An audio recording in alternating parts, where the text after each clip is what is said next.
This time on Watchers of Tomorrow, the Omega Geek shows us how to keep aliens hidden from our parents.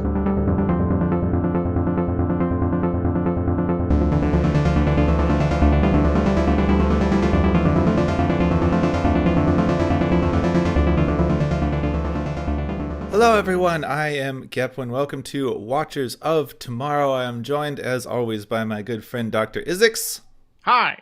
And this week we have a special guest star because we ended a season, so we figured we'd do something a little different. We are being joined this week by the Omega Geek. Hello. Omega Geek does internet videos explaining psychology using pop culture. It's a very nice reference point for all of us. It's fun. And this week we let Omega Geek pick her favorite sci-fi movie for us to cover this week, or at least an interesting one. And she picked something that I would not have expected, which was E.T. the Extraterrestrial. I gotta say, it's one of the first sci-fi films I saw when I was little. I think we had it on VHS, maybe when I was like 4 or 5. I was like, I haven't seen that in at least 25 years. Yeah, I had a similar, I remember this movie existing, and I remember bits and pieces, but I had not actually seen it since I was a kid. Got everybody back watching it.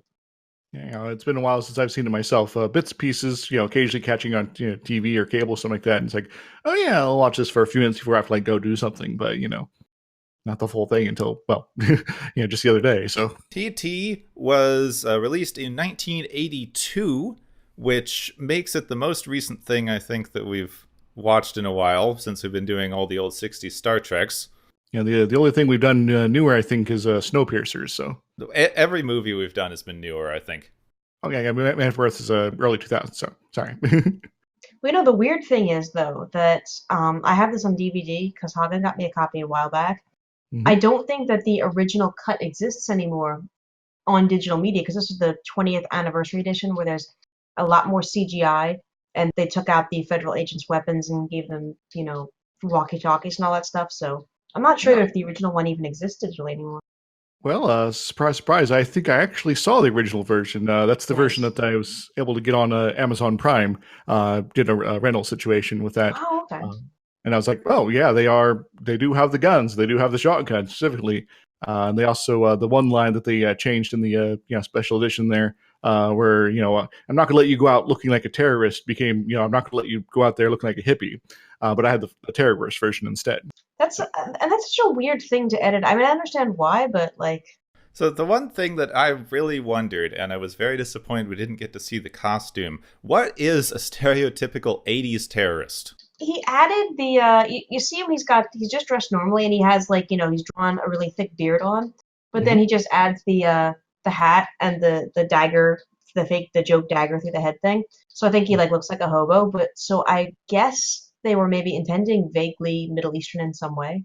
Which wouldn't surprise me. I have absolutely no reference point for mid-80s since I was born in the mid-80s and do not remember it. Yeah. Well, there was the whole stuff with Iran and the Ayatollah and all that jazz going on, and that was still very fresh in people's minds. But yeah, it's still pretty vague on my end too. It's one of those things where I think they were erring on the side of caution, taking out the guns and stuff like that, because one of the most enduring lines from E.T. is "Shut your mouth, penis breath." Yep. Which is the line that I thought, okay, it's digitally remastered. They probably got rid of that, but no, they kept it in. Now, I was reading a little bit about that because I was trying to figure out and just make sure that I got the original cut, which was the Amazon one. Because I knew that they edited out the guns, but I've never seen the reboot cut. Mm-hmm. A lot of the reading that I did suggested that Spielberg just felt bad that he put so many weapons in the movie since it was supposed to represent kind of childhood and innocence and things. And guns are definitely threatening. And it doesn't really make a ton of sense that they're threatening, 4 teenagers with shotguns. I think the biggest difference is in the scene where they've abandoned the van at the playground, and I could have sworn that there was a line that the mother yells, which I guess either got removed or maybe I misremembered, where they converge on the van and she, "Stop it, don't, they're just children." And I guess that would make sense if they were all armed, and so maybe that's why the line doesn't exist anymore. No, that was definitely that was in the cut that Isaacs and I saw, where they're running up. She says, "No guns, they're just children," I guess they just axed the line altogether. which would make sense if they're carrying walkie-talkies. No walkie-talkies, they're just children. we can't communicate to them with walkie-talkies so, because they're children. They only speak emoji. Leave them alone. All right. Well, I think everyone kind of knows the basics of E.T., but let's go through some stuff just in case. For everybody who's 14. Story was kind of dictated by Steven Spielberg, written by Melissa Marsden, who also wrote Black Stallion, the Twilight Zone movie, and the screen adaptation of Indian in the Cupboard, which who remembers that thing? I remember the book. I read that whole series. Yeah, so did I. The movie was not good. Oh. Her last screen credit, which was released just after her death, was the most recent BFG movie in 2016. Ah. I remember hearing that was going to come out, but I never remember hearing anything about that afterwards, so I'm guessing it didn't do well. I remember vaguely this was a good movie, but no one said anything beyond that as far as I remember. Fair enough. Yeah, so a good movie, but sort of like, well, kind of nothing special, so not a whole lot of buzz. Our stars for this movie, we have a small family group. We are starring the main child is Henry Thomas as Elliot, which is the only word anyone ever remembers from this movie. Yep. Elliot. Robert McKnighton as older brother Michael. Drew Barrymore in one of her earlier screen appearances as the younger sister Gertie. Mm-hmm. And Dee Wallace as their mother, credited as Mary. There's also Keys, of course, but he's kind of a minor role overall. Yeah, he's kind of a minor character. I figured I'd just focus on the main family. There is a character who is only named Keys because the only distinguishing thing that the movie ever tells us about him is that he owns keys. Mm-hmm. You know, his character arc, I was saying to my wife before we started recording, was that I completely missed him having depth as a character until I rewatched it, as an adult. Yeah, same. And I was actually thinking, you know what, I would totally watch a sequel where, he's now an old man and his grandson or granddaughter, end up interfacing with aliens. And that reminds him of his time. I was like, I'd watch that. At least it's like, a Netflix series or something. That would be pretty sweet, actually. I remembered the government people in the movie, but I did not remember what they actually did. Be vaguely menacing. Yeah, you get the vaguely menacing, and then there's that kind of turnaround at the end, which is really interesting, which I guess we'll get to in a second here with the synopsis. But all right, we've been talking pre-show for like 10 minutes, so I suppose we should just jump into synopsizing here. The movie opens on a shot of stars that slowly pans down to a dimly lit forest with an egg-shaped craft in a small clearing, surrounded by small, very awkwardly moving shapes. The inside of the ship is filled with strange alien plants and mushrooms, and we see a lot of the creatures outside are taking plants from the local area. At one point, they are surprised by an owl, and the entire group freezes and starts to glow red in the chest and make an odd noise. Oh, what is that? It's spoken me. Yeah, which this is just a random aside because I just love this, but owls are all aliens and all cryptids. Correct. So I just thought it was hilarious that the aliens got scared by an owl. Let's get out of here! Jesus! Like anytime someone is describing an alien or a cryptid, it is like 90% of the time a barn owl or a juvenile barn owl. What do barn owls get up to, though, that they're, being spotted, causing that much chaos? You have to ask yourself. You do. People say that owls are one of the dumber birds, which is a little bit mean, but maybe they just are secretly plotting against us. Yeah, they're using all their brain power to... birds. They're not like mammals. We do, good, bright, and true things. Birds get up to weird stuff. Birds do get up to mischief. Birds are also dinosaurs, so, they're up to no good for that, too. Yeah, the birds faked their own death. Went into hiding. It was a meteor, really. We're all gone now. Wink. One of the creatures wanders from the ship to an overlook where we see the lights of a small suburb played out into grid that will be recognizable to anyone who grew up in the western United States. But it's not recognizable when the sun comes up because the road's a little bit more twisty that way. it's not the same town at all. I mean, this is a matte painting, so. Yeah. Just then, several trucks arrive, and men who we don't see the faces of. We get a lot of awkward kind of crotch-level shots. An interesting choice for me. I understand the reasoning behind it later on, but you're just getting a lot of leg and below the waist camera angles. You can only see so high. The only thing we see is that one of them is carrying keys on their belt. They scare the lone creature, who hides, until they are apparently called back to the ship by the others, at which point their heart starts to glow red and they make a weird sound, which does not seem like the best adaptation for survival. I guess if it's some kind of larger predator, it might be scared off by the noise. Well, they can, leg it. Well, it could be. See, this gets me back to the bird stuff again. You got me thinking about it. There's a thing that a lot of animals use called a contact call, which when birds make a just kind of chirping noise, it's mostly just kind of a call and response thing, like, I can't see you, but I'm still here, and then another one responds and goes, yes, I am still alive and have not been eaten. Oh, okay. So I suppose it could be something along those lines of, I'm going to glowy heart and you're going to glowy heart, and then we'll figure out if we're still alive and, existing. I guess people in ET's race probably, never are back late from intermission because, when they all start glowing at the same time and then turn back, I thought, wow, that'd be really great. So dimming the lights to let everyone know the intermission's almost over, you just start, the chest is glowing. All right, honey, you better take our seats. Just finish your junior mints. Let's go. Keep one person in the theater. The creature runs back toward the ship, but cannot reach it in time, and we see a shot of his heart fading as the ship flies off into space. He's lost the power of love. Oh no! Basically, yes.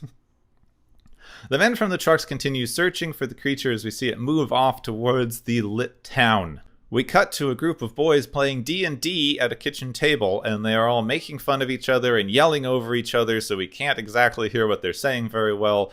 The youngest boy, Elliot, really wants to play. They finally agree that he can, showing at least some bit of friendship or connection or something, but they decide that he has to go outside in the cold to pay the pizza guy if he wants to play the game. I've been there. I've been in that position. Maybe not at a D&D game, but, older siblings like, yeah, you can play with us, but you have to do all this other stuff first. You have to pay for the pizza. This may be a point where I started separating from the characters in the movie, because I was an only child, and I did not grow up in this time period. So to me, everything that was happening here just seemed unpleasant and annoying. See, I remembered them playing a board game, and I didn't realize until, again, just watching it today, oh my god, they're playing D&D, and they're not even playing a D&D, they're probably playing the original board game version from the late 70s. Mm-hmm. And I was like, wow. They have a pretty sweet setup there with whole dungeons and things like that, like little model walls. It's like I'm kind of jealous. Yeah, most of this movie seems to just be Spielberg proving how much of a nerd he is. As if there was any doubt. Not after this movie. After paying for the pizza, Elliot is distracted by a noise before he can get back inside, and he sees a light coming out of an old tool shed. This is probably the most iconic shot from the film, where he throws a ball into the lit shed, the ball comes back, and for some reason at that point he is scared by whatever it is he's looking at. Sort of this bright light in the shed, so it's sort of, the audience might be, like, well, why can't you see it? But I guess in sort of in-universe, he's maybe not seeing what's in there quite very well, so... Yeah, it's very unclear whether he can see what's in the shed at this point. We're always on a side view, so we have no interior view of the shed at all. I've noticed that was a reoccurring theme in a lot of the ways that this was shot, that your point of view is very fixed on purpose. Like how all the government officials are always shown through most of the film in silhouette or in profile. And then your first images of E.T. are very much controlled point of view. I thought that was kind of interesting. Yeah, the entire time I was watching this, I was just like, this is a gorgeously shot movie.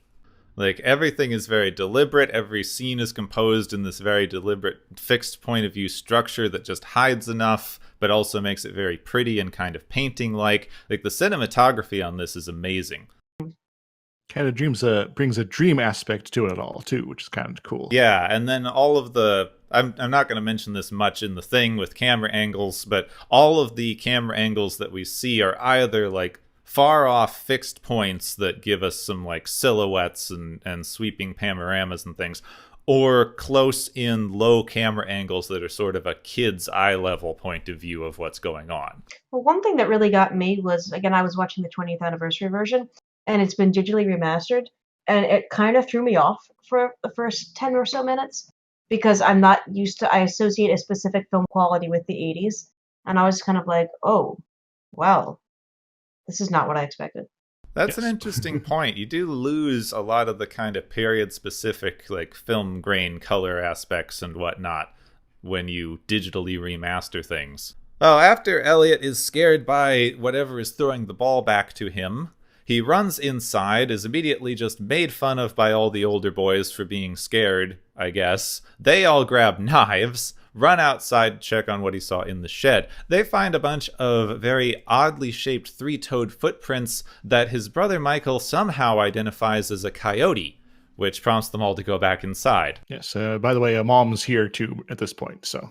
Yes, Mom is here too. She does not like that they ordered a pizza.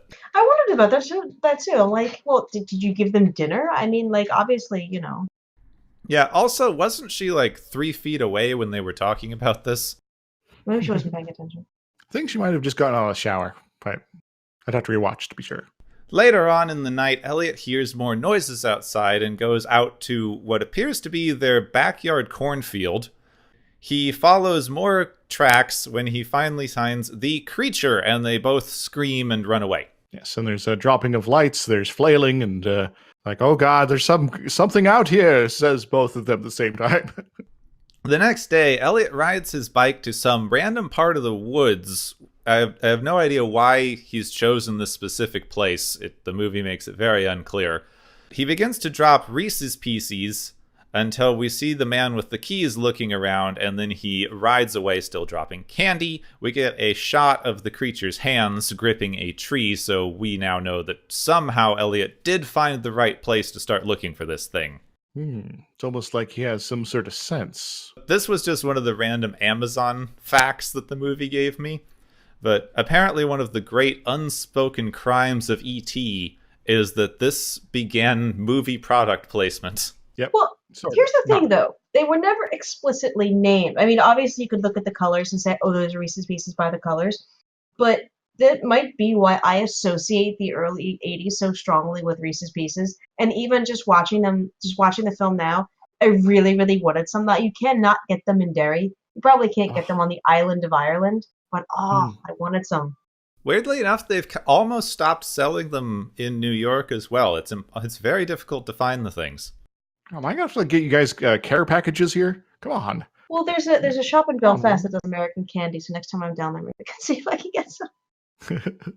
So the interesting thing that it had in here was that apparently they reached out to M&M's and asked if they could use M&M's in the movie, and M&M said no because they thought E.T. was going to be too scary. Whoops.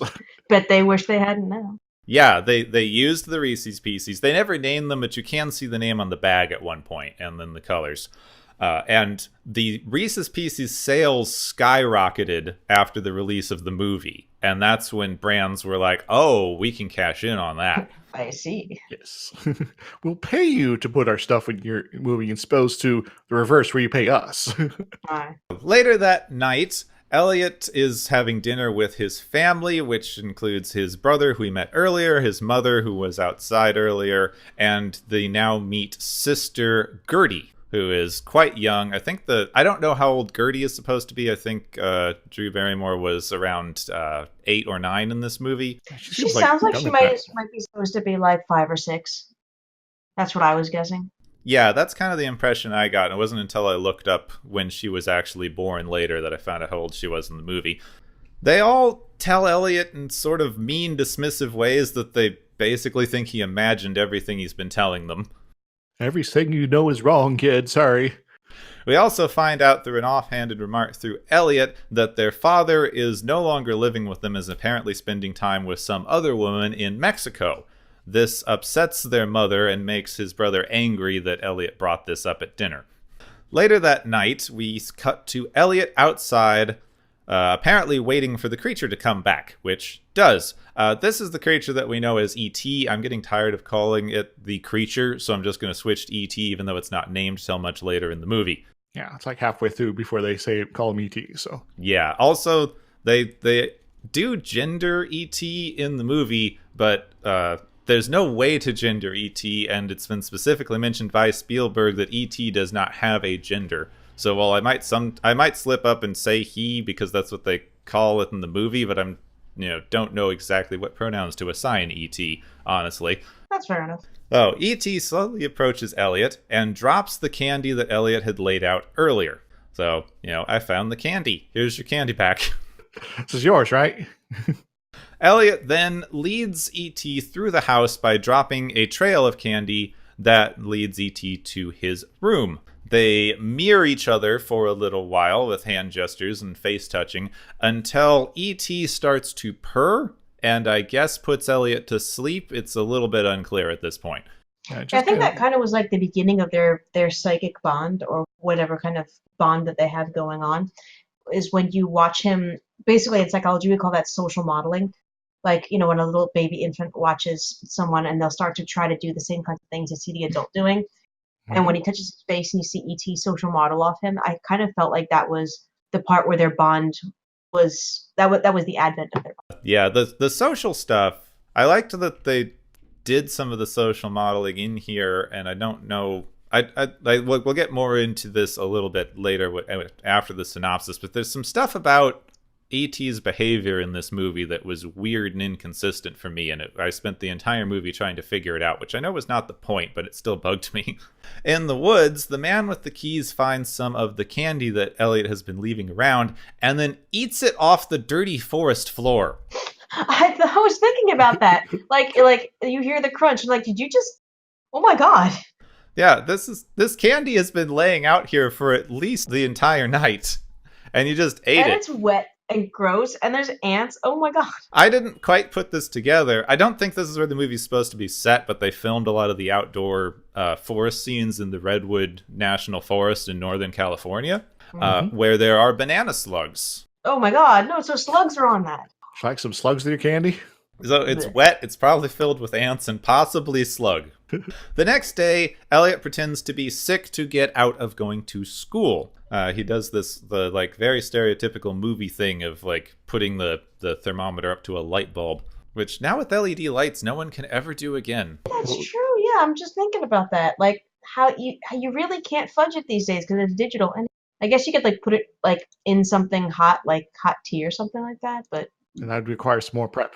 Also, most thermometers now are using those instant things like the ear readers and whatnot. Once alone, Elliot tries to get E.T. to talk by sort of incoherently explaining everything in his room, including a lot of Star Wars action figures. This is Boba Fett. There's a lot of Star Wars in this movie. Yes. A lot of Star Wars. Wasn't it because he and Lucas were friends? Yeah, I looked this up, and this was a little bit after they collaborated on Raiders of the Lost Ark. Because I know that in the prequel trilogy, you see E.T.'s race, and that was added by George Lucas, who thought it would be appropriate. Yeah, which, just knowing that E.T.s are canonically a member of one of the Star Wars races in the prequel movies, just added a whole new layer to E.T. recognizing Star Wars things. When he sees Yoda on Halloween.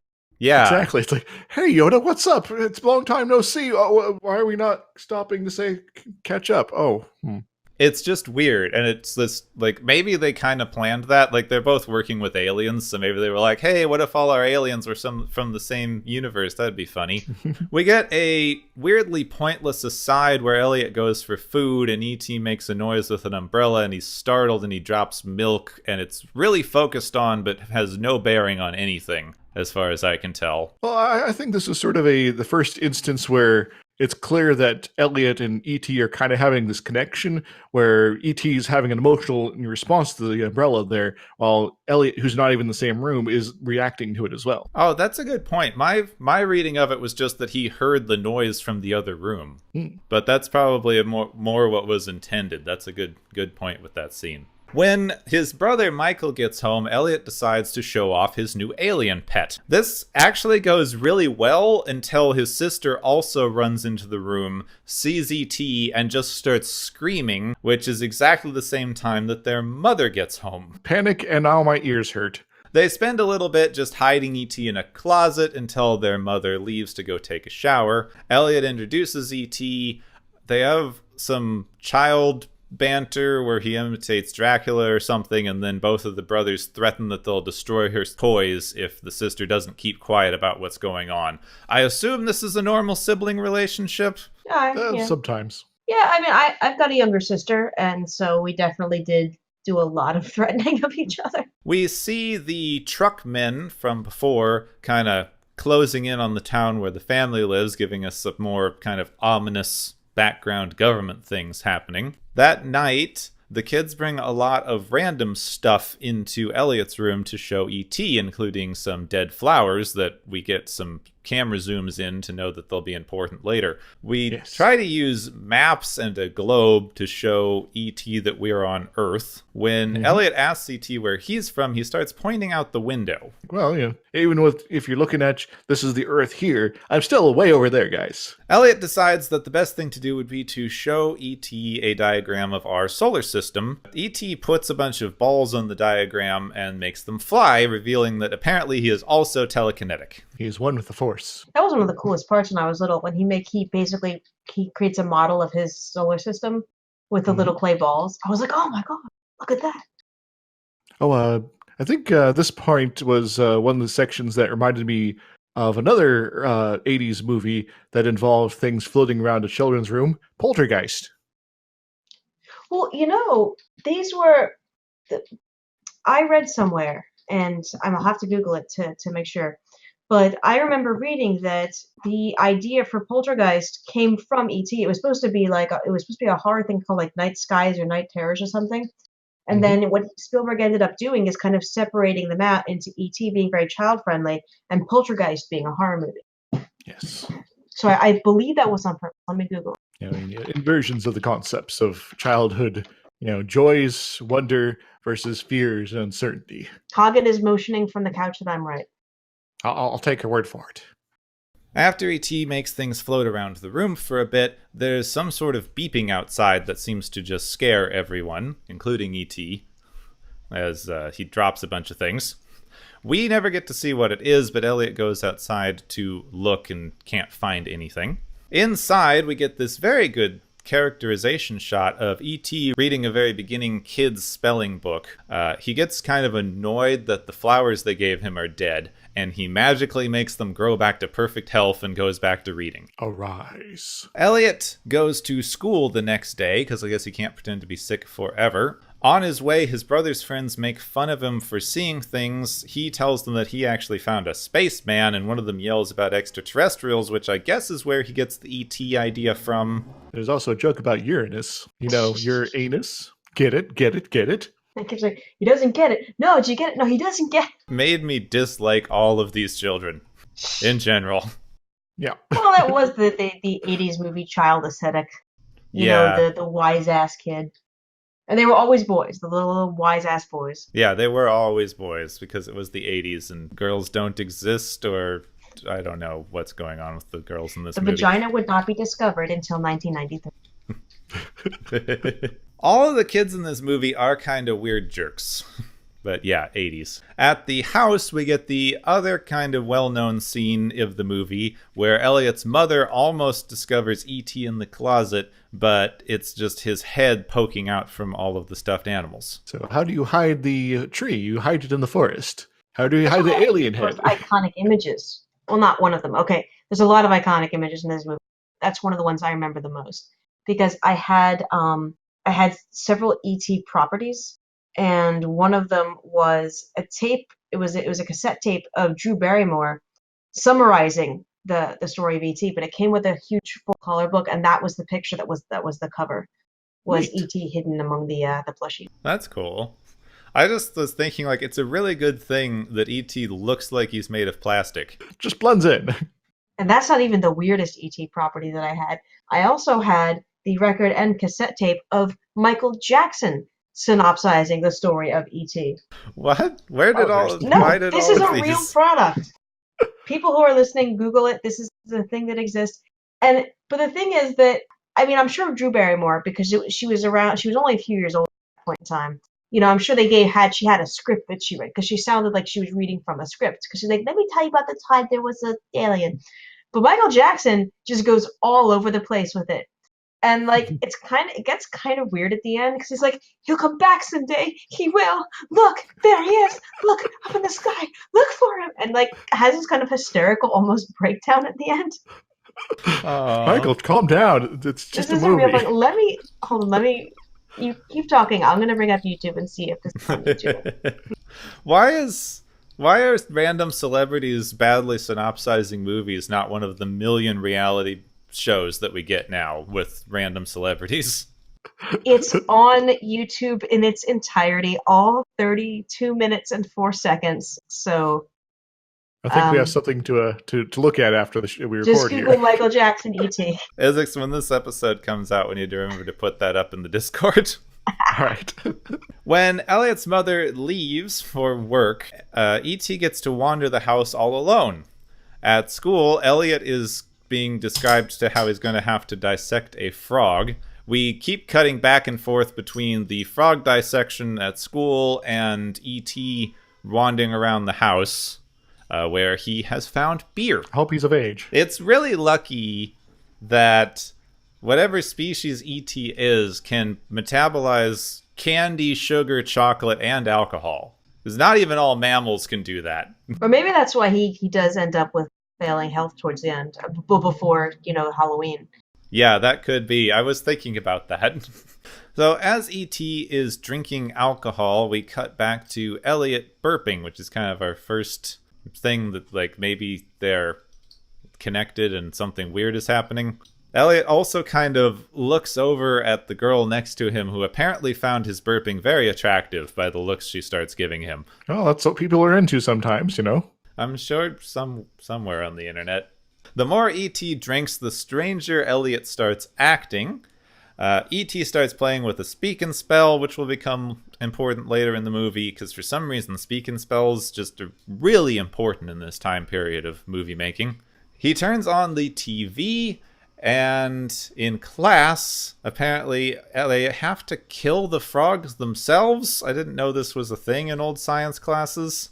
Apparently it used to be. I mean, by the time I was in middle school and we did the animal dissections, they were preserved. They were preserved in formaldehyde and purchased from a scientific supply company. But I mean, I'm pretty sure that they don't even do like dead dissections. I'm pretty sure it's all done by software now. Yeah, I think they just have simulations. I even saw this like thing that was just made of like like really realistic plastic and organs and things that they're using in some schools. That's good, because I tell you what, the unit only lasted a month tops, but it put me off the smell of formaldehyde. It's just the worst smell. It was a horrible smell, and the thing is that they had been killed so long ago and just preserved that all the tissue was basically the same green-gray uniform color. It was horrible. I mean, I'm not a squeamish person, but I totally endorse doing it by software or by model. It's just better for everyone. Apparently, the way that they have to kill the frogs is by putting them in jars with a cotton ball filled with chloroform, and then they close the jars. While they're waiting for the frogs to slowly suffocate, Elliot starts talking to his. We cut to E.T., who's found a newspaper with a comic where an astronaut makes a distress beacon. I guess he can read now. Still a little unclear what's going on with that. Well, there was no actual words in that comic, and I was actually thinking about that when I was watching it today, because I'm putting together a lecture on language acquisition for I'm giving a lecture for one of my supervisor's classes next month.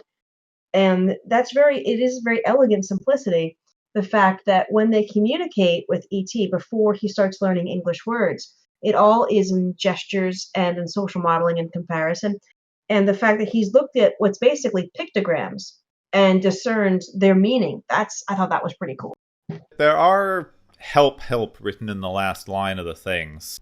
When I watched it again, it was a little more clear in the image that it's a that it's a radio dish, which I guess most spacefaring species would have had to come up with something similar to a radar dish. And so it's ET's like, well, I now have a way to sort of communicate sort of what I need to be doing here, I guess, because I got a little picture I can show off now. So after E.T. reads the newspaper, Elliot stares directly into the camera and starts saying, "Save him," and then dumps frogs everywhere. Mm-hmm. So there's pandemonium in the classroom. Frogs are going everywhere. I guess Elliot starts mirroring what E.T. is watching on television, which is some sort of weird romantic-y movie, and he like grabs the girl from earlier and pulls her in for a kiss, including her having to him having to stand on another child's back to reach the same eye level. I think this is perhaps the silliest scene of the movie, but yes. It was weird and kind of nonsensical, yeah. We just cut away from this nonsense, apparently. We just cut away from this. Elliot gets home and sees that his sister has dressed up E.T. in a wig and hat, and also taught him English. I don't know, I thought E.T. looked good in the hat. Me too. I just like, what have you done to him? Yeah, Elliot freaks out because his sister is not ascribing to the arbitrary gender norms that he assigned this naked, genderless alien. I like that because when Michael asks, is he a boy or a girl? He answers with certainty, oh, he's a boy. But yeah, it's just like, oh, it's a boy. I just loved that. I was reading the interview thing, and canonically, according to the script and Spielberg, E.T. is definitely genderless. Isn't he also technically a plant? It says genderless like a plant, so I'm unclear if that means it's a plant-like species or they can just... Or maybe they have some kind of different way of reproducing. Yeah, they reproduce with spores like orcs in Warhammer. I don't know. They also are introduced to the large pile of random junk that E.T. has brought upstairs, which will become important later. This is where Elliot finally names him E.T., and E.T. runs off, yelling his own name. He's excited. He's been named. Yes, being able to talk... He also now communicates the only thing anyone remembers from this movie, which is the desire to phone home. It is the only thing that people remember about. Yeah, E.T., glowy finger, phoning home. Although apparently the actress who voiced E.T. smoked in excess of 2 packs of cigarettes a day. And that's why her voice was like that. It's an interesting voice choice. I'm glad that they, it's a little bit sad for the voice actor, I guess, but I mean, it did give a very distinctive sound. Hopefully Indeed. she was Pat Welsh. Let's see what he has to say. She died in 1995. Oh. Of pneumonia. Elliot and Michael are collecting random things from the garage that I guess they need to use to build E.T.'s space phone. Men from before have a listening van for some reason. They overhear Michael and Elliot talking about their dad, who they miss, and smelling his shirt in a kind of interesting and slightly weird scene, but okay. I guess they miss their dad. That's fine. Mm-hmm. Michael points out that E.T. doesn't look so good, and Elliot gets really mad and says that they're fine. This is also when Michael points out that Elliot has started using plural pronouns when referring to either himself or E.T. Curious. When bringing back materials to E.T., Elliot cuts himself. We get the glowy finger scene, which is the other thing everyone remembers, where he heals his cut, and we discover that E.T. has magical healing powers. Force heal, activate! E.T. uses telekinesis to build his little machine out of random stuff, and they hatch a plan to sneak E.T. out into the woods. They dress him in a ghost costume and pretend that E.T. is their sister. After a bit of comedy where their mom refuses to notice that her daughter is actually a small alien, they go outside. I love that. She's just like, oh, you guys look great. Okay, bye. It's just a very distracted business mom. Although, I really do feel for the mom, in my rewatching, because you see how sexy she was dressed on Halloween. She's not going out. She's not going to a party. She's just giving out candy, to the neighborhood kids. But even though I think it's kind of implied that the husband left her for another woman, she's still, she's still like, what, I'm gonna dress sexy because that's how I feel. And I was like, go on, Yeah. Elliot's mom. Good job. Dress sexy if you want to. Just for yourself. 80s female empowerment. They sneak E.T. past a bunch of kids. They put him on Elliot's bicycle, and it's nighttime now for some reason. Like, they start in the daytime, and the sun goes down really fast in this movie. Well, I mean, it is late October, so you are about a 3 weeks away from daylight savings time in the States, so I can see it. That is true. I don't remember. Like, I've lived on kind of the Midwest and the East Coast, and I don't remember the sun going down this fast when I lived on the lower western half of the country. This is something that I associate more with the Northeast, is that, like, all of a sudden it's dark now. Fair enough. Sun be gone. So Elliot is riding through the woods with E.T. in his bike basket. He decides that he has to stop because the road is too bumpy to keep going, and then E.T. telekinetically drags the bike off a cliff. He's like, well, we're going, we don't need roads. One of the greatest moments in cinema. Yep, they fly, they go in front of the moon, and this is your logo and trailer shot and, everything. John Williams is a national treasure. Correct. And we don't deserve him. That is true. The music was probably one of the best parts of this movie. I'm sure, I know he won a Grammy for this, and I'm pretty sure he won an Academy Award as well. I think so. He also won our hearts. He did win our hearts. Oh. They set up E.T.'s communicator, which is apparently powered by tying it to a tree branch that blows around. They say that it's working as intended, though. Elliot falls asleep because they've been out too late and wakes up the next morning with E.T. gone. At the house, his mother is worried and is telling a police officer about how Elliot is missing when he suddenly appears, snuck into the house, because she all of a sudden just closes the refrigerator door and boom, kid. That was great. And I like that you never actually see the cop. You see, like, kind of off to the side of the cop. Mm-hmm. Like, I don't know, I just thought it was kind of interesting, because she's talking to him, she's like, okay, thanks, officer, no, that's grand, sure. But just another kind of thing where, like, the authorities are kind of faceless. The mom's important. This random cop person, not really. And even the teacher, you don't really see it. That's true. You never see the teacher.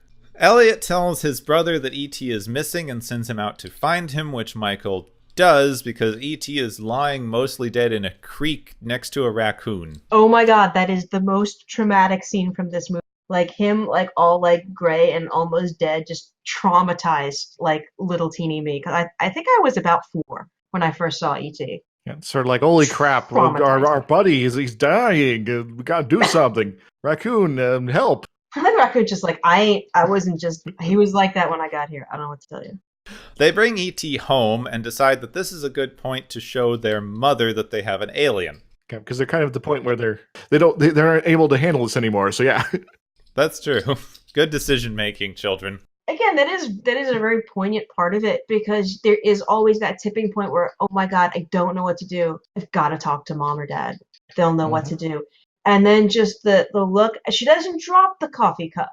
She just kind of loses her hold on it and the coffee spills out and just like, I don't know. That scene was brilliantly acted. It was. And then she gets scared, grabs the kids, goes downstairs. Before anybody can figure out what to do, astronauts show up and attack the house. Surprise, spacemen of a different sort. Full-on astronauts in like full NASA space gear.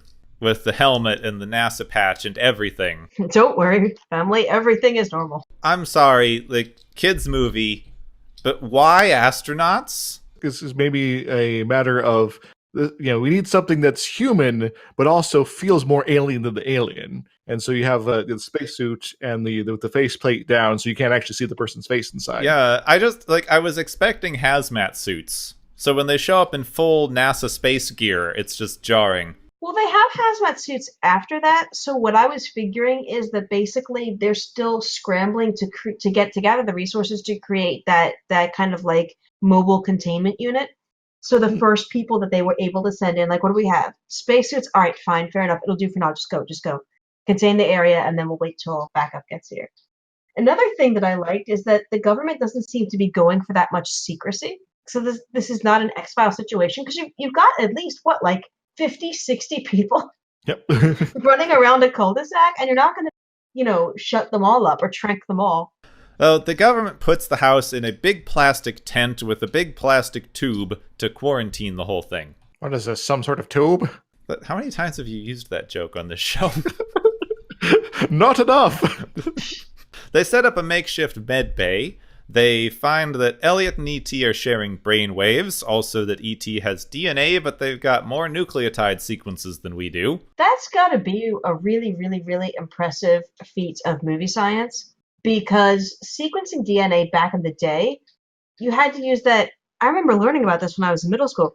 You had to use a specific procedure to multiply the amino acids and then be able to magnify the whole entire sequence, and it took weeks. Well, this is the alien hunting government. They have magic powers. So apparently. obviously it just takes like a few hours.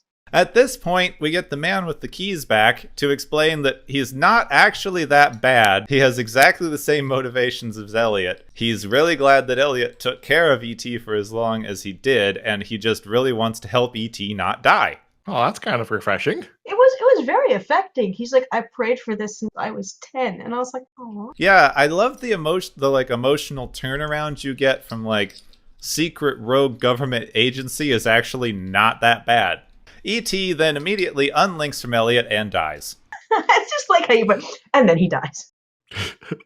Well, I guess we got a bleeping dead alien on our hands here. And it's so sad too. I actually found myself tearing up the weeest bit. And I'm like, come on, get it together, you're an actual adult. I'm like, but he's dead. No, he's not dead. Oh god, he's dead. The doctors spend what is supposed to be, I guess, in movie time, several hours trying to resuscitate E.T., but finally have to call it and just be like, nope, we're not bringing this one back. And it's beginning where they're trying to resuscitate him. There's like a couple dozen people like all trying at once, but by the end it's like it's like five guys left over. An interesting thing that I learned about this scene is they actually got real EMTs and nurses to come in for this scene and were like, just act like you're trying to save the puppet.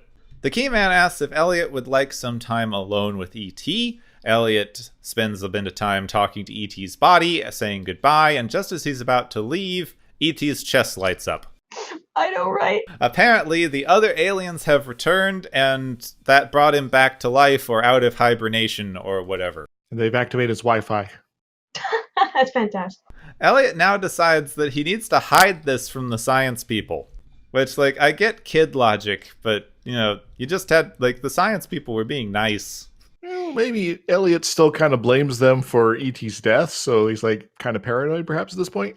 Possibly, because he's been saying, like, we can't let he says in the beginning, we can't tell anybody about him. They'll, like, autopsy him or lobotomize him or something. So he already came into this with kind of a pretty anti-authoritarian thing, and then, the trauma that he's just endured through the past several hours, I guess, would kind of color his perception of it more.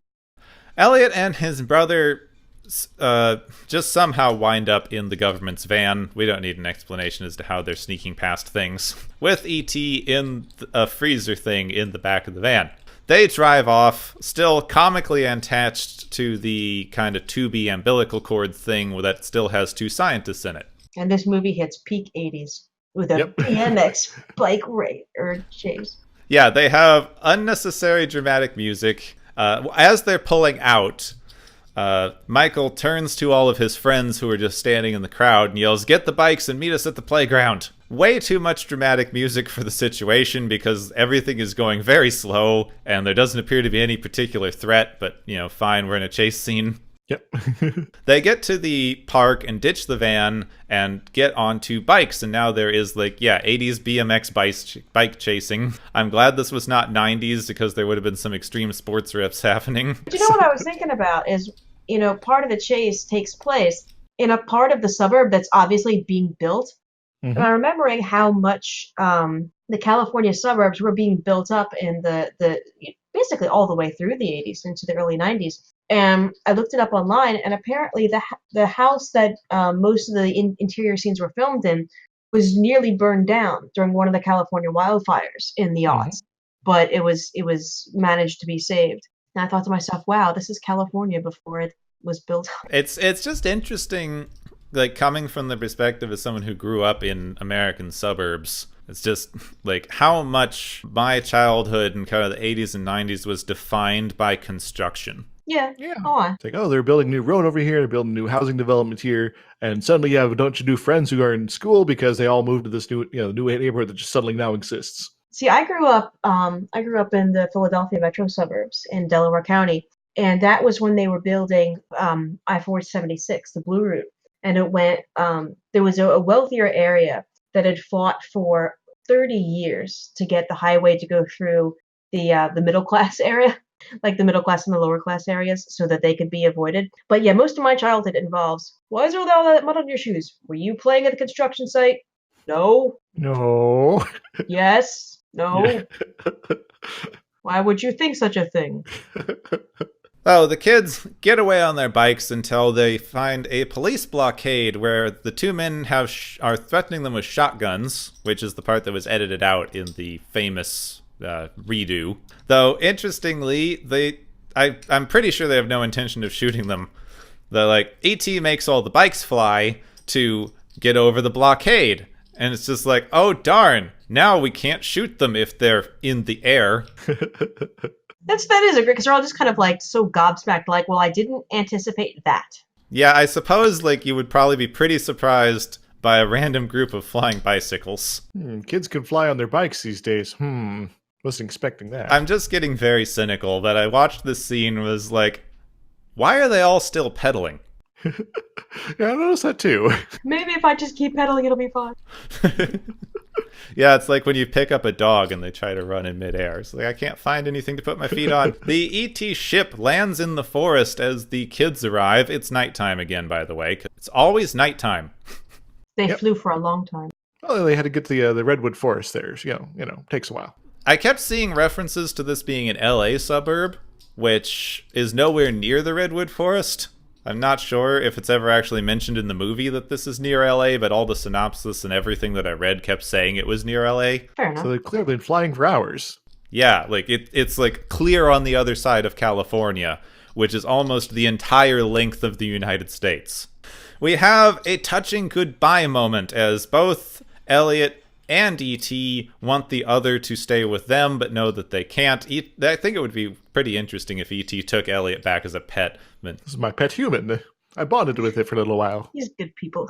Elliot cries. We get the touching, like, E.T. saying ouch, and the I'll be right here with the light up finger. Gertie gives E.T. flowers that he takes, like the flowers that were the manifestation of his life energy for the purposes of the plot. The more energetic and alive the flowers look, the better E.T. was off. So The family dog tries to get on the spaceship, but decides not to. it's like, wait a moment, this is a silly idea. That was really great. And I actually wondered if that was like an outtake that they left in because it was really good. The dog's like, I'm coming too. Get down. Oh, no, I'm not coming too. Leave that in. That's great. I'm pretty sure it's just like the dog runs up the ramp and then goes down. What I am now realizing with what I know about movie animal training, the dog is staring up at the top of the ramp for the entire scene, which means that's where the dog's trainer was. Okay. Wherever a dog in a scene is looking is where the animal handler is standing, because the dog's always going to keep eye contact with the animal handler. I didn't know that. So the dog tried to go up to the animal handler and then was told to go back down. No, boy, not so close. Now, everyone, including the key man, watches the spaceship fly away where it makes a big gay rainbow. The more you know in space. Like, I'm behind on watching the new She-Ra, so like literally the day before I had watched the finale of She-Ra on Netflix, where they win by defeating the Horde with a massive rainbow. The power of gay compels you. Yeah, so that was what was in my head when I was watching the big alien rainbow. So E.T. is an ally of She-Ra? Neat. And that's E.T. They just, like, the aliens leave and everyone's fine with this. I also recall there was a plan for a scene after that where they'd be playing Dungeons & Dragons again, but that was cut. Oh, and this time Elliot gets to play. Exactly. In fact, I think he was supposed to be the game master. Well, I know that there was supposed to be a sequel where the kids are kidnapped by quote-unquote evil aliens and E.T. has to come to the rescue, but it never actually panned out. That would be so weird. Yeah. E.T., save us! Well, I think, actually, like I can quote it from the wiki, because that's where I read it. Spielberg decided against pursuing it, feeling, quote, it would do nothing but rob the original of its virginity. I think I know what he was going for, but that sounds a little bit crazy. I mean, I A understand little what I'm bit. saying, but Especially for a movie about the innocence of childhood. A little bit, yeah. But that's cool to see a content provider be like, no, I won't sell out for money. I think that it would cheapen my original efforts, so no. Not for years and years later. Well, this would be one of the movies that I would be dead set against someone doing a reboot of. I could see like that'd a be great. sequel, like it maybe be like 30 or 40 years later, you know. But I would not want a reboot of this. I think that I really hope they don't do a reboot of this, but considering how every other movie that ever made money in the 80s is getting an unnecessary reboot right now. You might be cursed. Yeah, nobody wanted a reboot of RoboCop either. And yet here we are. So I was just randomly watching the as of this recording new Lindsay Ellis video on YouTube, and she had this line that really applied to the movie, like, an alien is never just an alien. Yep. Yeah, that's fair enough. So why do you think It's E.T. always a was? metaphor. Well, even in that video, she specifically said E.T. is a metaphor for childhood innocence. Oh, you spoiled it. That wasn't what the video was about. That was like in the first 2 minutes. So yeah, we have childhood innocence alien, which it's hard for me because like I honestly remembered this movie being better than I think it actually was. And I think I'm going to get a lot of flack for saying that, but there was just like the entire time I was watching this, just like these edits make me feel weird. I can't exactly tell what's going on. Half of it seems nonsensical. I get that it's supposed to be kind of a kid understanding the world point of view, but it was very difficult for me to follow a lot of what was supposed to be happening. Well, I think that's one of the things that, like, you know, when you have this memory of something, like I always had this really great nostalgia memory of this cartoon that I had on VHS that we taped off of it when it was, you know, run on some channel, and it was called The Smurfs and the Magic Flute. And I managed to find it on, I think it was on YouTube or I torrented it in later years. I think this was like in 2010, and I watched it. I was like, wow, this is so shitty.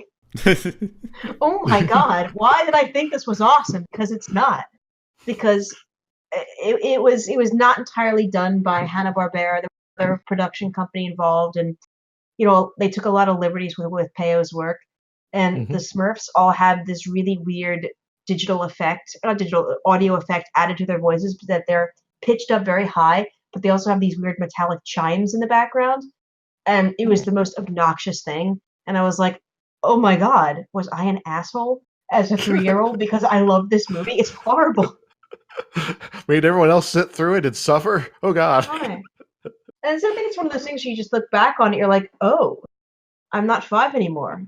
It's just interesting how much like things children love that are very bad when you look back and you're like, I remember liking this. Like I distinctly remember liking this.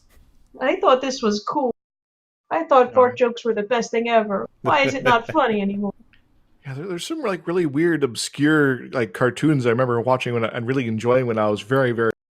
I think one was like called Spartacus. Another one, Lost City of Gold. Yes, Spartacus. Does somebody need to say it? Well, Lost 7 Cities of Gold is a whole separate thing. But no, I'm with you on that because that was the very first bit of sci-fi that I was exposed to when it ran in syndication on Nickelodeon, and it's so hard to find because it's a French show, so it's really hard to get an NTSC version, especially in the right language. But and I did like see a little bit of it like years later, and like I remember really enjoying this, but what's going on in front of my face is kind of annoying. Why was this awesome before and now it is not? Now, if we're speaking of nostalgia stuff, which I think we need to get into for something as iconically nostalgic as E.T., which I didn't quite realize since I hadn't seen E.T. in a while, like, this is just, like, Stranger Things. Like, Stranger Things just took E.T. and was like, but what if the alien had more teeth? Now, to so folks know, I've not seen Stranger Things, so I'll let you run with this here, guys. You basically have now. Just imagine E.T. tries to eat someone. Oh, okay. Oh, well, he does have teeth, but the few times you see them, at least in the CGI version, they're like they look like human dentures almost. It's quite upsetting. Even the puppet has those. This was such a good puppet. in the thing. Like, I kept wondering whether they had CG enhanced this in the version I was watching, but I'm pretty sure it was just the puppet. And I particularly like it when his head goes up. He's like, ah! And makes that noise, that like kind of like I can't even describe the noise he makes. Ah! It sounds like some kind of like electronic thing, but not. It's I don't know. Apparently they used like raccoon noises and some bird noises and a few things to make the ET sounds. So that's why the raccoon was hanging out in the ditch there. It was actually there for the audio bit, but it kind of got caught on screen. Okay. So the thing with 80s movies that I always find kind of interesting, especially as far as nostalgia's going, is the layers just go so deep. Because children as represented in 80s movies, especially this kind, don't seem to actually be living in the 80s. They're living in the 50s with 80s stuff. Yeah. Well, here's the thing. The thing about the 80s is that like things go in 30-year cycles. And so I'm really excited because now in the coming decade, all the 90s stuff will now be charmingly retro. Woot. And like I want to say that it was stuff like Grease, stuff like a lot of the aesthetic of the 80s did imitate the 50s because that was its 30-year thing. Like I remember being little and a lot of the iconography that we were exposed to was very 50s in nature. So that's completely correct. That this is for me this interesting thing of I was born in the mid 80s, so I have basically no memory of the 80s themselves. But this kind of time period is right when America was getting into the sort of stranger danger and the satanic panic where parents thought that their children were going to be kidnapped and tortured by Satanists. They're being lured in by all these unholy things like Dungeons and Dragons and aliens. And this whole idea that we keep getting in 80s and early 90s movies that kids would just be unsupervised outside for any large lengths of time is very interesting. The thing is that, I mean, I do remember, being told to go out and play, Same. When I was a kid, like, would you turn the television off, put your Nintendo down and go out and play? And so, like, we did, in the suburbs, we did kind of have like a little area that we were supposed to stick to, like, don't cross Rose Valley Road. If you're going over someone's house that we don't know, call us first, be back by 5, don't make us come out looking for you because you will get in trouble, So, like, we ran around, but we ran around, like, in a place where our parents could be pretty sure they knew where we were. So, I mean, like, I can understand now, like, this idea that, don't let your kids play outside, all this other kind of stuff. But it wasn't exactly like people just running wild for months, the way that people like to portray it now.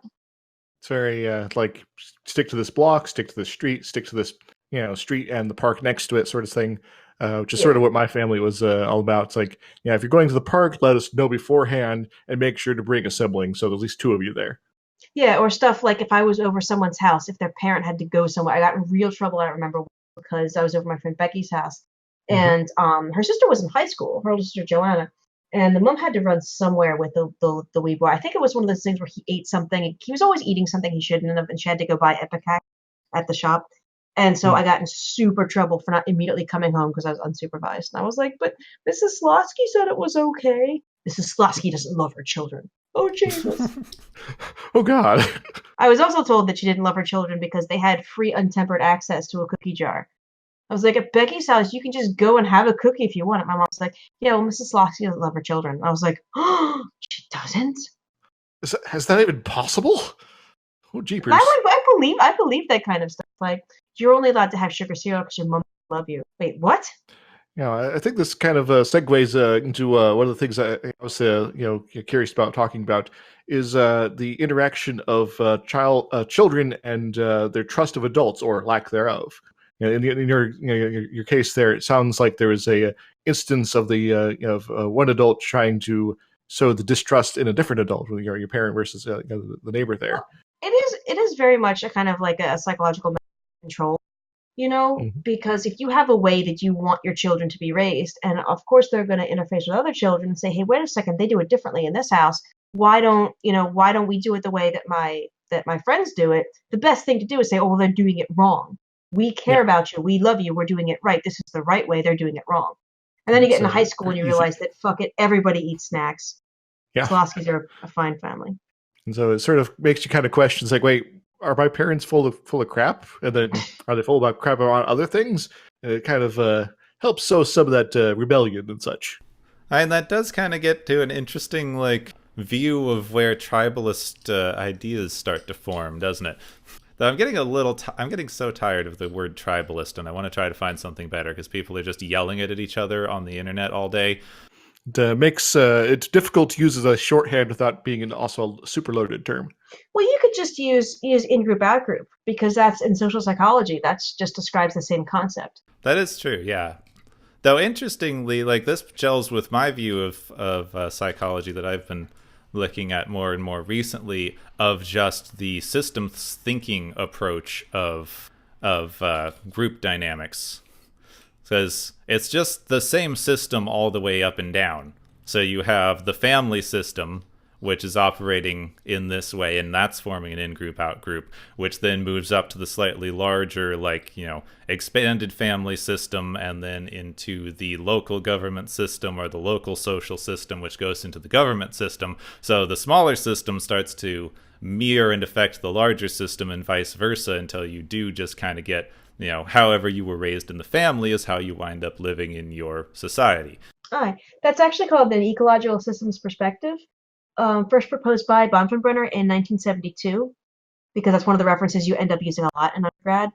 And yeah, the basically the idea that your lived experiences colors your interactions with people, and your primary in-group is your family. Like when you're a small child, you really don't have a lot of opportunity for out-group for any kind of meaningful out-group socialization. That's when you go to school. You go over to other people's houses, you make other friends. That's when you kind of your peers start to kind of take over as the main in-group influencers in your life, because you're finding out that, wow, there's a whole other world out there that's different from what I grew up believing and how I grew up interfacing with the world. Oh, wow, there's a whole entire branch of social psychology that just deals with stuff like that. It's really great. And having an imaginary friend can only go so far in order to get that out-group situation going. My in-group is all imaginary. That gets complicated depending on how much internal family dynamic you're using. True. Oh, definitely.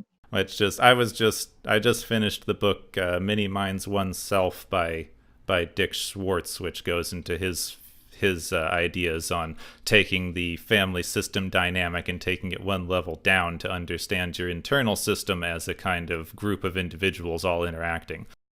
Okay. I've heard of that book, but I have to confess I've never read it.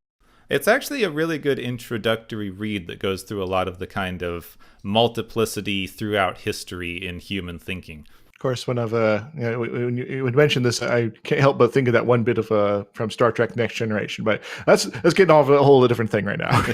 I really need to do a video on how much Star Trek The Next Generation seems to understand internal multiplicity. There's so many references. Actually, Star Trek is mentioned at least twice in that book I just talked about as mentioning multiplicity. But back to Isaac's original point with how all of the adults in this movie are faceless bureaucrats. A little bit. So, the mom is the most, personable, one there, and the one that is really given a face until near the end.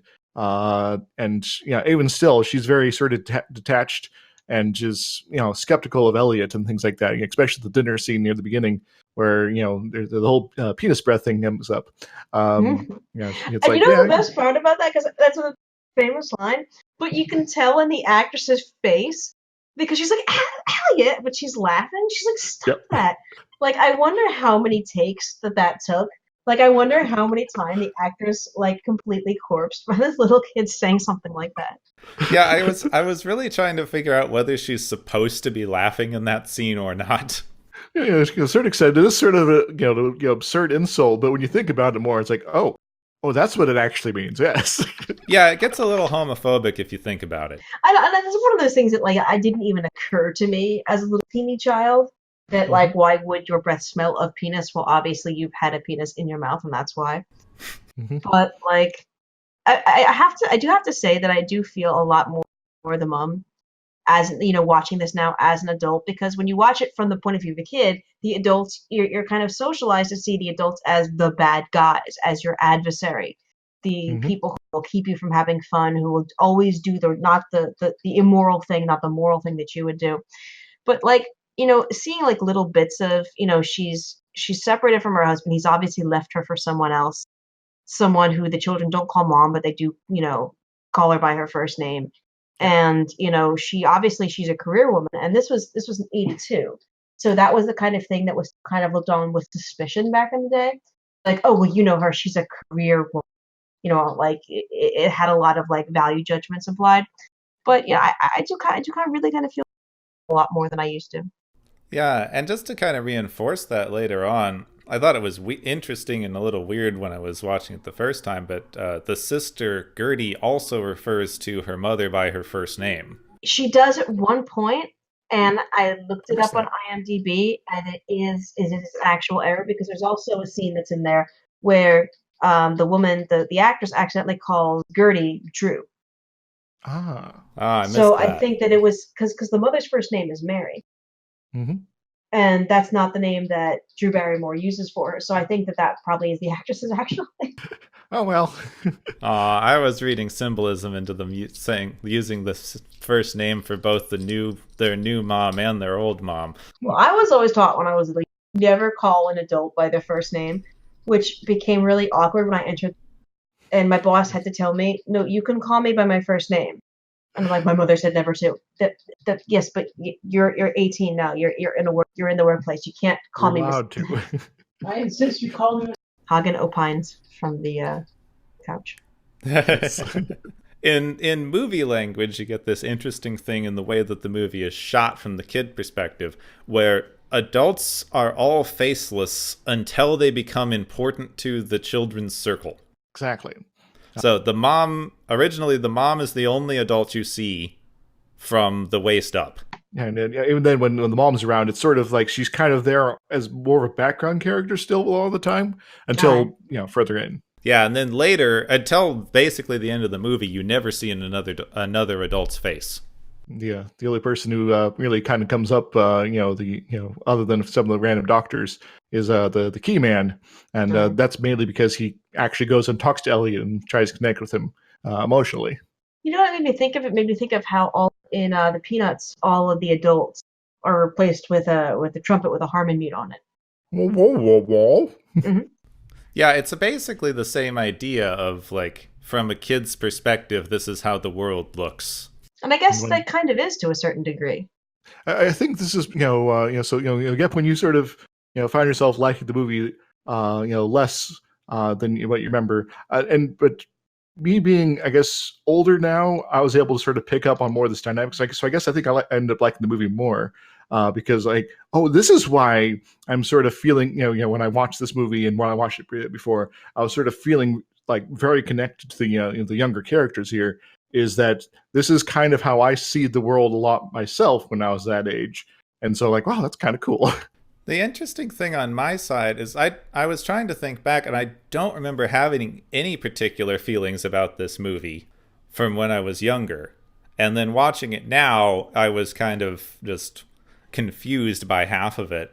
And an interesting thing that occurred to me is like, this was so definitely not my childhood, because I was an only child and I was growing up in a time and place where people did not go outside, like both because of the kind of 90s stranger danger thing, but also because I lived in Phoenix, Arizona, where you do not go outside because you will die. Oh, that's a good point.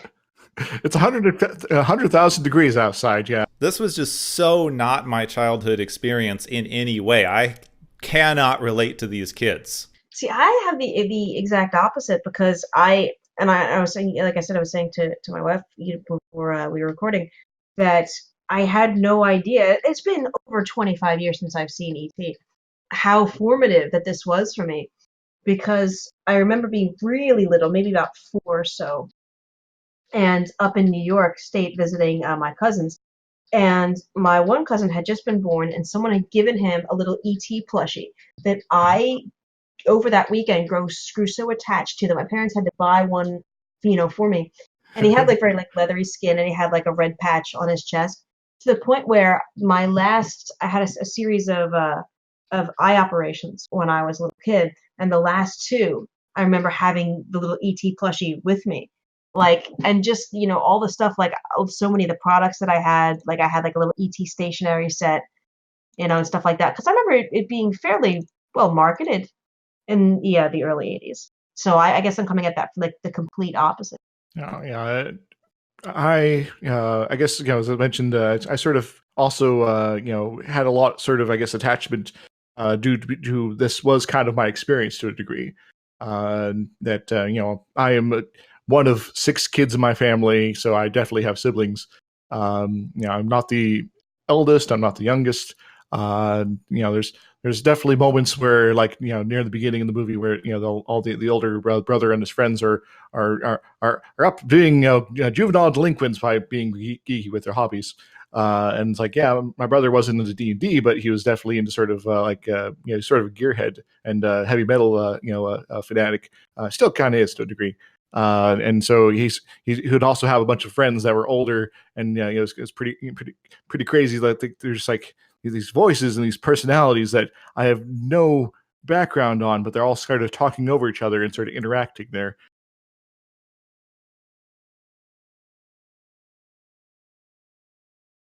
The kid thing was interesting because it just was so, like, everything in this movie that was like, that seems like a nonsensical decision, but I guess kids, so okay. And it kind of comes back to that, a lot of the nonsensical decisions by the kids does kind of, my mind comes back to that whole trust issue, because when you don't trust your mom to be, handle, take care of an alien responsibly, because you think now result in the alien being lobotomized or dissected or something like that, then obviously it's like, well, we got to kind of keep this secret from mom until the absolute last moment. I guess there is that just natural like distrust between children and parents, especially if you do have other siblings. It kind of does get into an us versus them mentality. Now, like, aside from the kids, the one thing that I was, like, it kept bothering me a little, and I know it's very unimportant. I guess it's just that I'm very interested in both psychology and biology, so I pay a lot of attention to the aliens in movies. I kept spending the entire time trying to figure out how smart they want E.T. to be. That's an interesting thought, yeah. Depending on the scene, E.T., not genderless alien, doesn't always act like a sentient animal. Huh. In the very first kind of communicative introduction you get, where Elliot has laid out a bunch of candy, and E.T. comes back and has not eaten the candy, but is giving the candy back, which is a very good, like, we don't speak the same language, but I understand that you were trying to create a link with me via this object. Yeah. So, like, you gave it to me and I'm giving it back to you. But then in the very next scene, E.T. is being led through the house with a line of candy, like you would expect to see in, like, this kid is trying to, get a stray animal to follow them through the house. Yeah. It seems kind of like you're treating E.T. like, more of a pet at this point. What gives, kid? Yeah, and E.T. is doing the whole, like, timid animal thing of, like, I'm going to slowly reach around the corner and eat the candy. And it just seemed a little disparate but from one scene to the next. Well, here's the thing that struck me. And it's the same thing that you encounter when you talk about human intelligence. When we talk about intelligence, there's no real definition for that, because everyone has their own different idea of what intelligence is. I mean, even a lot of professionals. Do you believe in Spearman's G, the raw potential for cognitive ability? Do you believe in the 3 intelligences, the 5, the 7? Which model are you using? What language are you talking about it in? In looking at ET, we have to try to think about, we don't know anything about the environment that he comes from. It comes from.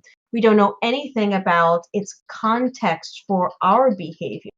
And so I caught myself thinking, how would someone like a Neanderthal or an early hominid, if they were, in the California suburbs, how would they respond versus how would someone like me respond if I was in an alien planet and I didn't know it? E.T. might not even know if Elliot and other humans, he might not consider them sentient. He might think that they're animals. it's one of those things that, like, I did catch myself thinking about it as well, but it comes back to context. What Hmm. context does ET have to consider Elliot's behavior in? And he ultimately decides that their behavior is beneficial. That's the only thing that got me was this. I think it's just because of the direct sort of cinematic referencing of the leading an animal around with food. After that, it gets a little more like they have the mirroring scene, which that's the other one. Like, it's not actually a criticism. It was just something I was thinking about while I was watching the social mirroring. Is E.T. is mirroring Elliot. It would have been very interesting to see Elliot mirror E.T. Does through their bond, but I don't think it's not a conscious thing. Well, I also think that, like, we are coming from this from Elliot's point of view. So Elliot, I believe, does see him initially as like a tame animal or a wild animal that can be tamed, and only as an individual with his own agency by the end of the film. I've also been thinking a bit about things from like how does ET work sort of internally. He might not necessarily be an intelligence that we kind of conceive of in a normal sort of fashion. I've seen some suggestions that maybe his species are like sort of like a hive mind, and so he's each individual unit and person in it is nominally intelligent, but doesn't necessarily have all the practice, the skills, whatever, for a full interaction that the whole group would be able to handle. When they're together. Oh, that's a good point. Yeah. And so once he's sort of isolated like this, like, well, I know how to like solve quantum mechanics problems here, but this whole interacting with the person, what? The interesting thing on that is that it's actually kind of just offhandedly referenced in the movie. At one point, Elliot's brother says, "How do you know he's smart? Maybe you got a worker bee or something." Exactly. Yeah, yeah. And especially with the kind of empathic link, the like telepathic, empathic link that is created, that's a kind of interesting side of the thing. And it's something that I do wish they had a little more time in the movie to explore. Is there's a line near the end where his brother's trying to explain their kind of hive mind link thing. And the scientist asks, "Oh, so Elliot thinks ET's thoughts?" And Michael says, "No, he feels his feelings." Which is a very, like, it's not done as much as in sort of the hive mind sort of sense. You always have this implication that it is a like, everyone's kind of sharing the same brain. But it makes a lot more sense if it's some sort of more slightly empathic thing. Like in a more emotional connection. And we sort of see various sort of levels of that. It's like the whole being drunk scene and the sweeping the girl off her feet sort of situation there. That these are sort of emotionally and chemically sort of induced states of being, but they're not like, well, I'm going to go do this now, and so I shall do that. Sort of conscious thoughts. Yeah, and it gets into an interesting thing. I was kind of mentioning the multiplicity angle earlier, but when thinking about it, especially kind of a hive mind thing, like I was thinking about it in the context of the Borg a little bit ago, because my girlfriend and I were watching Next Generation. If you are thinking about the brain from a multiplicity angle, where it is not an individual consciousness and it is actually just a system of a lot of functioning, basically individuals that, if you think about it, you are not always completely aware of the thought process of what in this system are called parts. Like, anytime you're saying, well, part of me wants to do this and part of me wants to do this, you aren't 100% aware of the entire thought process going behind either of those decisions. You just kind of have been presented with two options.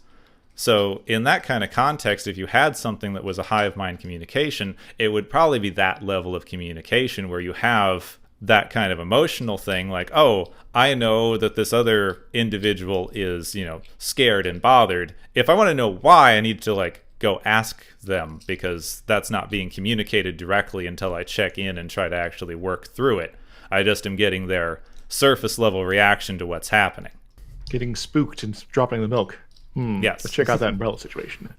Well, it is the same kind of thing that, led to, a lot of people theorize, led to the evolution of empathy in humans. Because it does facilitate communication, and communication facilitates survival. The empathy thing is interesting if this other darn, you'll have to forgive me. I forget the theorist, but I was reading this thing on schizophrenia and people hearing voices. And there's actually this theory that used to be the default state of humans.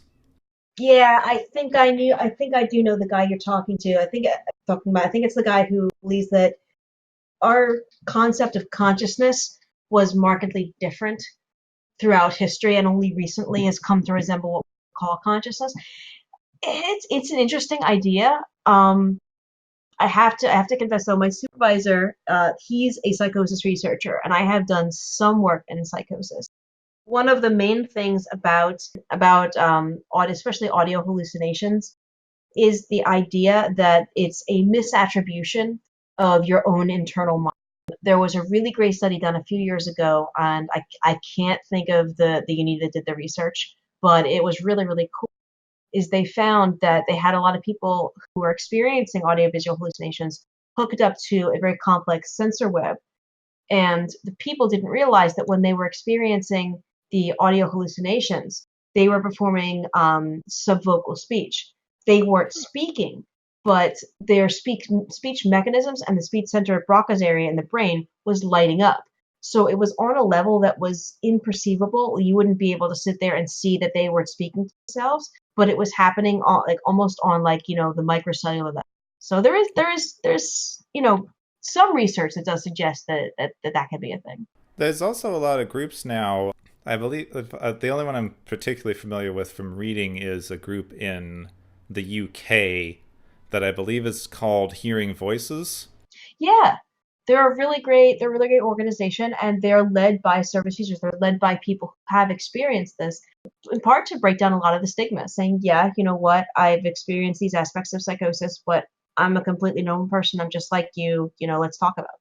And the kind of angle that I started coming to this from with the reading, that I kind of feel like I should credit my girlfriend a little bit because she does a lot of the reading too, and I got introduced to this through her interest in psychology.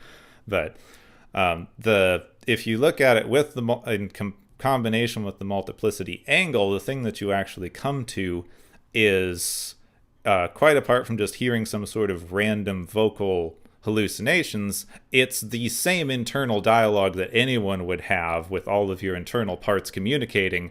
Some people can just hear it. I don't know how much I would espouse that without reading the actual paper itself, but I can let you know that I did a paper that actually had just been accepted for publication, so hopefully in the next several months it'll be available on the journal's website, where we had 150 people who had experienced psychosis, and they had given their comments about that.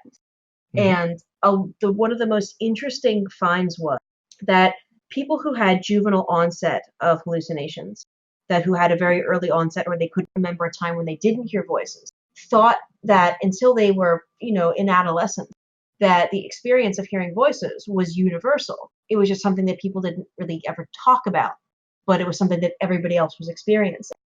Like, you will have people who will get what's called narration hallucinations, or sometimes people will report a voice, but it's a specific voice, like their parents or a friend or a coworker. It'll be interpreted as sometimes the voice of God or devil or angelic or demonic hosts or something else entirely. Some sort of a external authority figure of some sort. Yeah, sometimes, and that does sometimes sync up with your own internal or external locus of control. It's a fascinating topic of research, but yeah, a lot of the, as far as I understand anyway, since I'm not actually directly involved in any research with it, it seems like a lot of the maybe this is not actually something wrong with people. We're just treating it in a way that makes everyone behave, like it is trying to force people to stop hearing these things, and that's causing problems. Is a kind of new way of thinking that we're only just getting into how much that's going to affect things moving forward. Well, I favor an evolutionary perspective. So a lot of what myself and my supervisor are looking into is something that I personally espouse, is the idea that the brain would work kind of like a computer. And you have a lot of, how Windows is doing stuff in the background.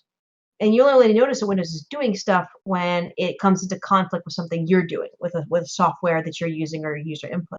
So you have like a lot of these kind of old evolutionary subroutines. It had a really important survival role back in the day, but now they're just, they're just not useful.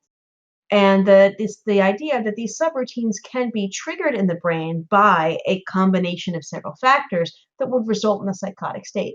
I think I said once that, that the psychotic state, it's like a broken leg or like a fever. There's a lot of different ways to end up with a broken leg. There's a lot of different ways to end up in the fever state. But they both, every broken leg is a fracture of the bone. Every fever is a fever. So it's really fascinating kind of research. I never thought about thinking about it that way. But you two are much more expertise about the psychological end of all this stuff here. I'm the physicist on the show.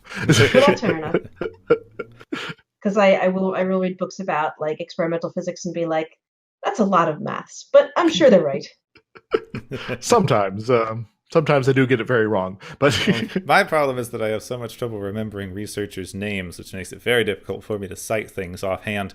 But yeah, no. I do remember reading something recently that kind of espoused a similar sort of theory that kind of the different parts of the brain that would have come about at different times are still sort of in there. I kind of liken it to my favorite kind of Terry Pratchett description of humans, which is a rat riding a lizard into the body of a monkey. The thing is that it's really hard sometimes to bring evolutionary perspective into psychology because evolutionary shifts happen over such a protracted amount of time that we could be in the middle of a major shift, but human society has existed for basically about 0.5 of a second of that entire shift. So yeah, a snapshot when you should be doing a video instead. Yeah, exactly. Anything else that we wanted to definitely cover? No, not really. Just if you've never seen ET before, you've only heard about it, and this made you curious, go on, get a copy, watch it. Yeah. Especially if you're a lot younger. Second that, or if you have kids and things like that too. Even with how I didn't enjoy it as much as I thought I would, it's such one of those kind of cultural touchstone movies that it's worth having seen the actual thing instead of just the bits that you have absorbed through the zeitgeist. Mm-hmm. Yeah, that's true. Like you have the cultural osmosis of, this is the logo, this is, them in front of the moon, but where does that fit in? Why is that? Get all the elements, know what their context is, see how they fit together, and why they are important. And also John Williams. Yes. Yes, always John Williams. Our hearts are for him. Well, we have been waffling on about psychology for way more than I thought we'd be able to pack into a movie about a kid taking an alien home as a pet. So I think it's time to wrap things up, and that means it's time for the galaxy's favorite game show! Woo!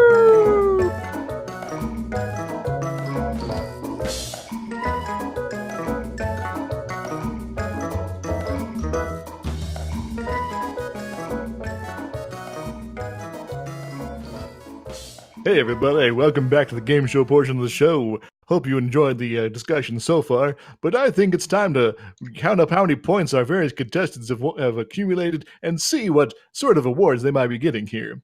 So our first one is the One Mind, One Purpose Award, which goes to E.T. and Elliot for getting a sympathetic link strong enough to share emotions, intoxication, and compulsion to action, and making it that much more hard to say goodbye at the end. What do they win? E.T. and Elliot win the new modern innovation, cell phones, so they can text Snapchat emojis at each other or whatever the kids do nowadays instead of getting themselves drunk in school. I think they're going to be a little bit better off in the end, despite the kids these days, Ho-ho! Our second award is the First Contact Award for the key man building up enough points, because he's making first contact with an alien from another world and then scaring the crap out of it. What does he win, Gepwin? Oh, wait, no. Omega! Yes, you take this one. I think he wins a copy of Galaxy Quest, so he can go home and dream about having sex with various aliens, like he always wanted.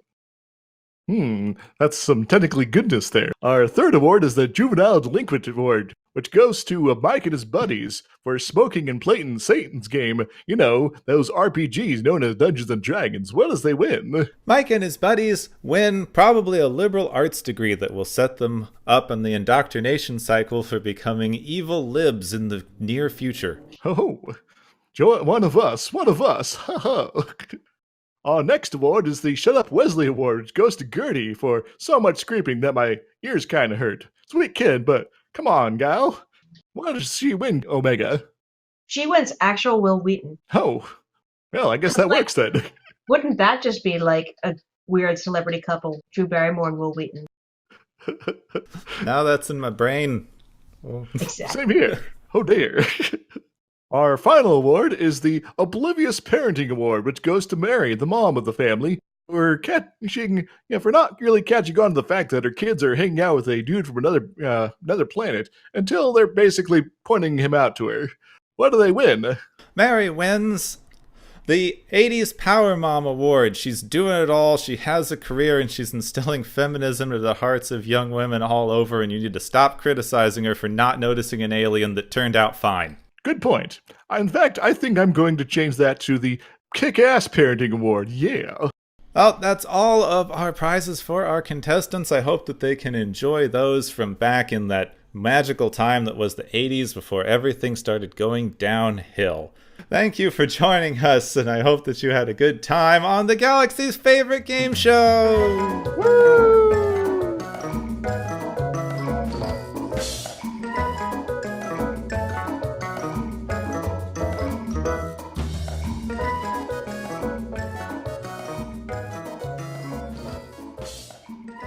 Oh, all right. This is where we usually talk about the next thing, which is going to be the first episode of Star Trek, the original series, Season 2. But I suppose first, thank you so much, Omega Geek, for joining us on the show. Thank you for having me. So where can we find you, like, on the internets and, find your Patreon and all that cool stuff? You can find me on Twitter at the Omega Geek. And I'm on Patreon as patreon.com/the Omega Geek. I'm also on the YouTubes where I have my show Psych Media, which is supposed to come out once or twice a month, but I'm also in grad school working on my PhD, so sometimes a bit late than usual. But if you ever wanted to examine psychology through the bite-sized lens of children's media, Psych Media has you covered. Yeah, I highly recommend. You do fantastic work, and I always look forward to new episodes. Well, I'm scripting one now. I was actually working on it a week and a half ago, and then it got put aside. But there will be 2 episodes coming out in February. So, ta-da. Excellent. Though by the time this actually comes out, those may have just come out because we work on a pretty hefty backlog. Well, that's fair enough. Oh, as for Isix and I, next time we will be watching Amok Time, which is the premiere episode of the 2nd season of Star Trek: The Original Series. It involves Spock. Yeah, this is how he has to get it on. This is kind of the one thing that a lot of people know about Vulcans, aside from them being logical. Yeah, every 7 years or so, they go through a weird phase, some sort of Pon farr, I hear. I've never actually seen this episode, but it has been parodied quite a bit in like Futurama and other things. It's basically your quintessential bad science fiction alien duel. A little bit, yeah. But that's going to be it for that, and you can join us next week where we get back to normal by watching Amok Time here on Watchers of Tomorrow. Next time on Watchers of Tomorrow, another pointless fight to the death, but this time it's Spock's fiancée's fault. You have been listening to Watchers of Tomorrow, a podcast on science fiction media. Find and follow Watchers of Tomorrow on Podbean, YouTube, Spotify, iTunes, Google Play, Stitcher, Pocket Cast, Spreader, Digital Podcast, and perhaps many more to come. If you enjoy our podcast, make sure to subscribe for more. And where possible, make sure to rate your experience or leave us a review. You may find Gepwin on youtube.com/Gepwin and Twitter @Gepwin. You may find me, Dr. Isix, on youtube.com/Dr. Isix and Twitter at IsixLP. Music is Waveform and Mori's Principle, both by DRKRN. You can also check out the Watchers of Tomorrow Discord channel. Make sure to share the experience with your friends, family, enemies, and alien overlords. If you feel you are suffering from transporter syndrome, please be aware that the next time you step off the transporter, that you, that is now, no longer exists.